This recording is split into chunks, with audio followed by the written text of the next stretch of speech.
My motto is every child deserves to have at least one person be crazy about it. Every child. So my staff, this year we agreed that we are no longer going to major in the minor.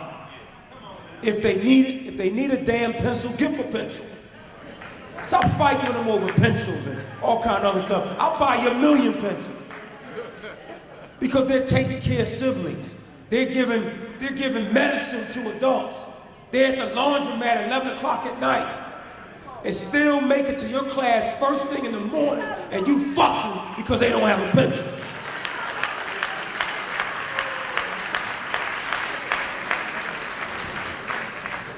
So we're not majoring in the minor anymore. We're going to love our children and believe in them until they believe in themselves. We're going to love them from a trauma-informed perspective. Not why you acted that way. What has happened in your life that caused you to act that way, right? And I'm the person who's going to help you because I was sent here to help you. Because see, God doesn't call the equipped. He equips the called.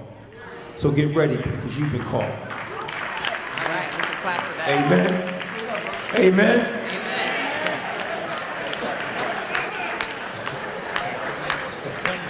Wow. Cool yourself off. Just fan yourself off. Yeah, because we're passing that basket around in a minute.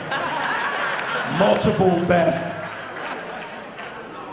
Well, while we are talking about loving and caring for our children, there is a dynamic that we cannot ignore, right? We have children who are being expelled because they choose to, sit for the Pledge of Allegiance, right? We have every day there's a new story that challenges loving blackness, right? And loving yourself and the way that you see yourself in this country. In Portland, I think, Chris, you actually tweeted about this. There were KKK recruitment stickers put in a school bathroom, right? This time is so critical. This time is so critical. There's no way that we can ignore what's happening outside of the classroom and separate that from what our children experience inside of the classroom. So when we talk about empowerment, we also have to talk about resistance. What would you say about teachers navigating how to deal with what's happening politically and what they're doing in their classrooms as an act of social justice? So I put them together. You are political beings, period. Your existence with schools are political entities. You just being there is a political act in itself. I love this talk about love, though. I love that I'm hearing this right now because I went through 12 years and was not loved by my educators. And I have 3 kids in public schools right now and their teachers don't love them, right? So I'm an outsider to this. You all are educated people in the building, but my question for you is, it's good that you are going to love my children when you have them, but a lot of y'all are going to be onlys. The only one in your building, the only one in your classroom who gets it or whatnot. What are you as onlys going to do with the people who don't love my children? Right? Because I'm looking at some of y'all when I come in the building and what I'm seeing are people that look like Get Out sometimes. I'm looking at y'all and y'all looking back at me like, I don't know what to do. You talking about the sunken place? And you are deep in the sunken place. And I have just told you, I am positive that I have 3 kids in a school that the teachers don't love them, with 1 black person in the building, the only. Now, I don't know what to tell you. I'm expecting something from that 1 black teacher to love my child, but I don't know if my expectations are too high, right? But I do know that I went through 12 years and didn't get loved, and I'm telling you honestly right now, I have 3 children in school right now, and they are not being loved by them, and they have 1 black teacher in the building. So my question is, y'all, what you gonna do in that situation to call out your colleagues? Because you might love our kids, but your colleagues are a hot mess. And I don't ever hear y'all say it. I don't hear you talk about it. I need to hear more from black educators, just period. I need to hear your voice. What should we be doing to make sure that black kids can read? Because I'm confused. Teachers in my district are arguing about it, but y'all are our experts, right? You are supposed to be the ones that we look to. So what are you going to do to actually challenge the system that has you within the system? So Chris and I have been involved in a debate, and people wrote papers on whether or not reform begins and ends at the schoolhouse door. I'm on the side that says, we got kids who ought to get a medal just for showing up at school. what they're going through. So if you're a black educator, you can't just be talking about teaching and learning. You got to be talking about, why is my child, and you got to treat them like these are my children, coming to school hungry. I was tweeting yesterday, where are all of the voices that are outraged because some of your kids are going to come to school sick because this fool has taken away health care for our children? What about the fact that young boys leave the house, don't know if they ever going to return to the house because they may get shot just because they're black? You can't just be talking about whether or not we're going to teach history. You got to be talking about whether or not we're going to be alive to listen to the lesson about history. And so it means that as a people, we have to take positions that have to do what happens to our kids in the communities in which they live, the homes in which they live. We cannot be silent on these issues. We need your voices demanding what our kids need in order to have a chance to survive. You can't learn if you're hungry.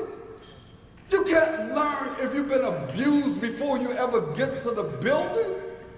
So we have to be at the vanguard of fighting on all levels for our children. Frantz Fanon said in Wretched of the Earth, every generation out of relative obscurity must discover its mission and either fulfill it or betray it. So the question is, all of y'all in this room, what is your mission today? Because if you're going into those buildings to do a job, don't go. You got to go into those buildings on a mission. This is about a mission, brothers and sisters. This is not about a job. And the mission is to prepare the next generation, not for the future, but for the present. Because we always talk about, we got to do something about our kids' future. Hell no, we got to do something about our kids' current reality. It isn't just about the future. It's about how do they survive tomorrow? How do they survive the next day?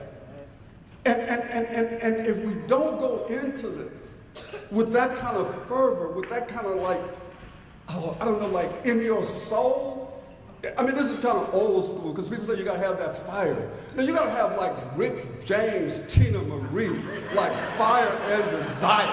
You feeling me? That's what you gotta go in there with. I know that's for all you young Something people. for your love. Yeah, you know what I'm saying? You know, Google it, YouTube it, do something. Oh, we know the song. And then you'll see what I'm talking about.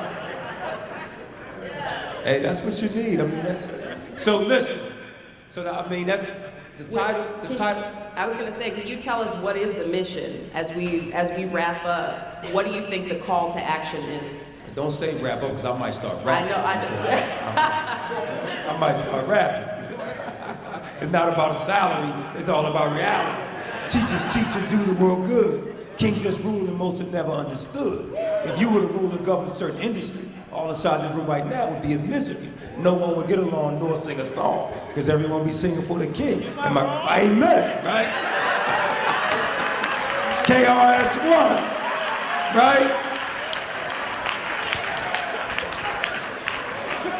You just dropped the mic right there. But the mission, right, and you heard it. So folks, here, if you don't leave with anything else today, and that's why I love the brother earlier in the panel this morning, because he just kept talking about how we gotta love our children.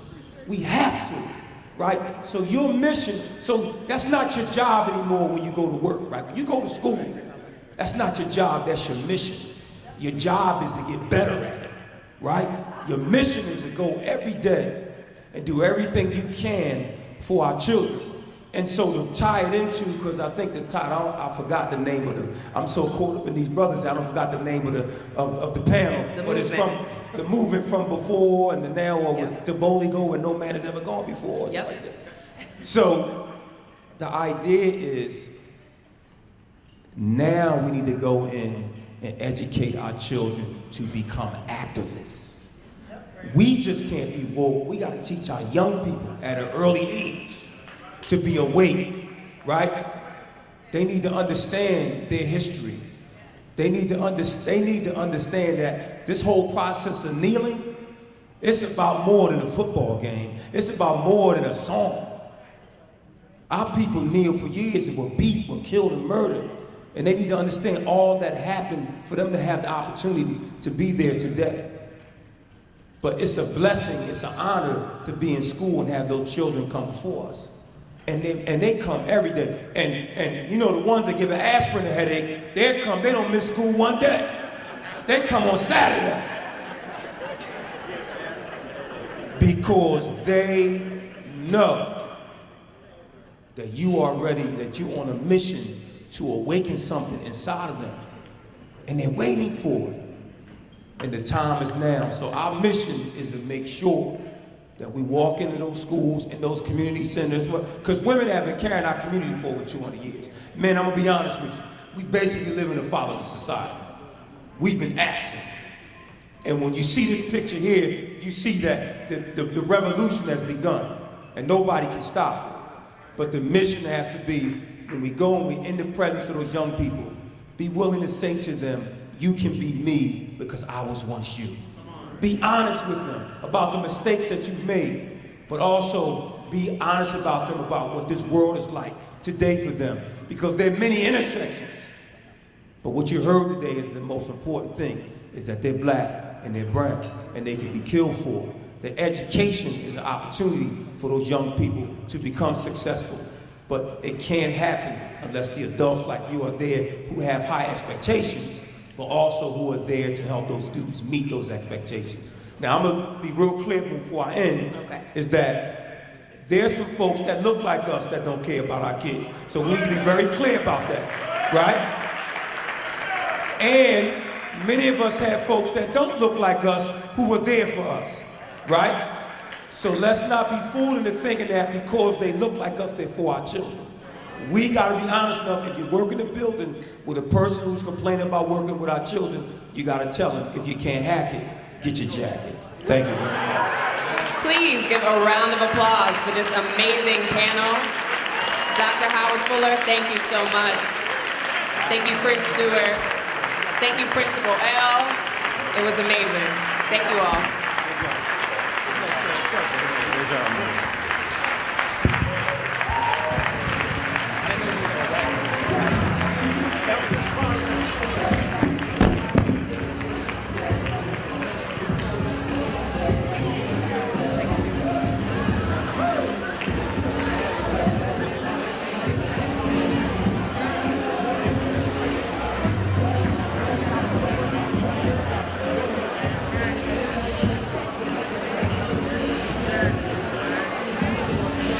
The session is not over. Please remain. Please remain. This part of the program is not over.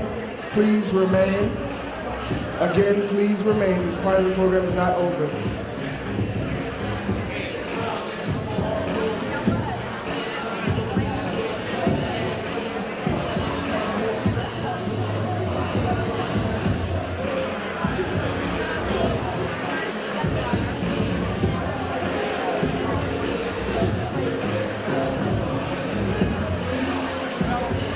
Can we give another round of applause for that amazing panel?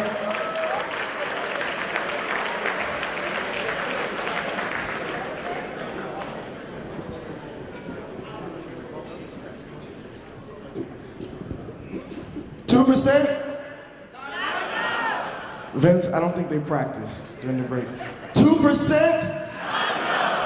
So I have a room full of 400 proud black male educators, and I can't get any more than that. 2%? So this is an impromptu adjustment to the program. So we have an amazing speaker coming after this session, so I want everyone to please stay and remain. But one of the things we as a fellowship want to do is make sure that we continue to give honor where honor is due. And so for those who don't know, we've talked about it a lot, about the organic development of the fellowship and how we arrive at a national convening of this magnitude. It did in actuality start as a group of brothers gathering around the table with a meal that we all individually paid for, and then talking about our experiences in education. And just off of a fluke, we said, what if we decide to open this up to a larger group. And we sent out an invite looking for 30 brothers, and over 150 showed up. And in actuality, that dinner, much like this conference, came out of conversation. And so 2 people very much responsible for that conversation, we call them the dreamers. These are the visionaries, Sharif El-Mekki and Vincent Cobb. And so while we have everyone here from around the country, we want to award them to see their dream, their vision come to fruition. We love you, we appreciate you, and thank you.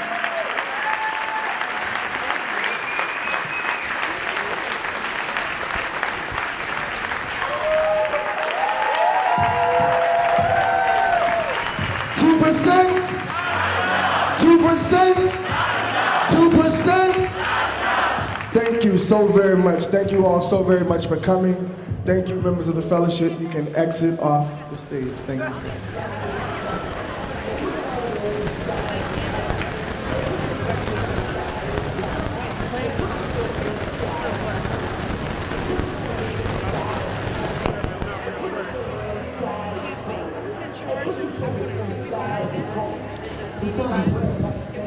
So one of the things we want to continue to celebrate, thank you, DJ.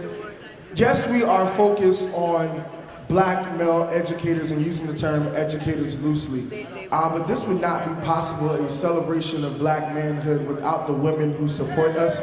So can we give a round of applause for the sisters here who are supporting us? It's okay to stand for them. It's okay to stand for them. And so we have in our midst today, I'm going to bring up a special person to introduce our next speaker.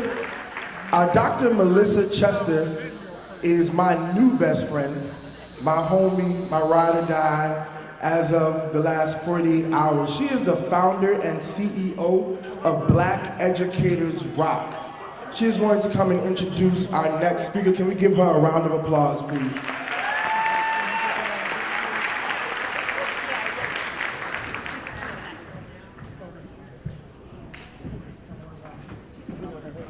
Good afternoon, all. Good afternoon.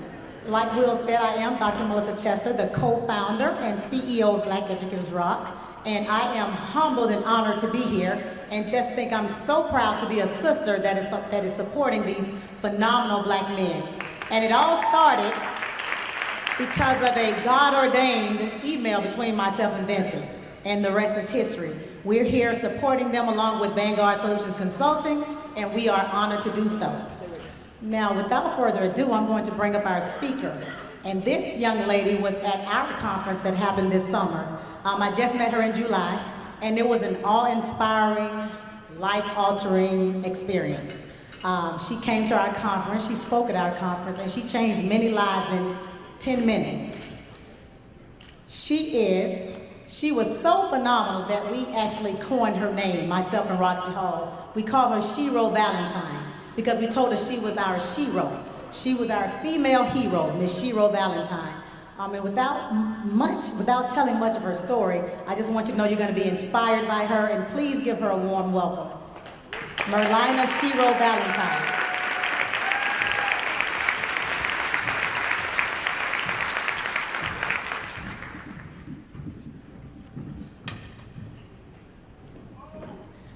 You've got the power to create success and nothing less. It's that spirit of commitment and dedication and perseverance that we have as educators when we live out our purpose. And for me, the word power has been like my life's motto. As you can see, the letters in the word power meant something in my life. It was that I worked to have positive outcomes with excuses removed. Now, that's an easy thing to say, but a difficult thing to do for many of us, to not let excuses get in our way. I know an elementary school principal. She was a pre-K to 5th grade principal with 650 students in her care. And at the age of 41, her life was turned upside down and forever changed by something as simple as a kidney stone. Raise your hand if you know somebody that's had one of those or you had. Okay, so it's a common illness. This lady endured a week that no one would ever forget in her family and her school. During the course of a week, she became so ill, she visited 3 hospitals before arriving at the 4th hospital, 30 minutes from dying. That night, her family was told that she had a less than 10% chance at surviving the night. And that if, and I do mean if, she survived the night, her life would never be the same. She was in septic shock. At that point, all of her major organs were failing, and her life as she knew it would never be the same. She spent 3 weeks in the ICU on a ventilator, unable to breathe on her own. 3 months in the hospital, fighting a brave fight. So you see, the first victory was she beat that 10% chance at surviving the night. The second victory would come much later, as she endured a 2-year, very long and arduous recovery from what happened to her. And as I show some video on the screen of this lady, you'll kind of figure out why I know how much it took for this lady to live life without excuses and to be able to come back to doing something that she loved. Nothing motivated her more than to get back to her passion, to return to her school. One thing that I didn't share with you is that although her journey and her recovery was one that was a success, she was not left unchanged. And there were some very important things that she needed to make peace with in her life. You'll start to figure out as you watch this clip from the Today Show done in 2011, as it captured this lady's story of courage, survival, and hope. As this illness rocked her world, but one thing she did was not offer excuses to getting her quality of life back. Are you starting to figure out why I know so much about this lady and what it took for her to survive? Does she look familiar at all as she's being interviewed on a national television show, the Today Show? A lady from a small town where there wasn't even a traffic light or a grocery store in little town in Louisiana. You see, that disease, that illness, that medical tragedy left her as a quadruple amputee. And there you see her rock, my husband, actually who gave up his home, his life, his career, everything to become my caregiver, to become my hairstylist, to become my makeup artist, things he'd never heard of. He had to do a flat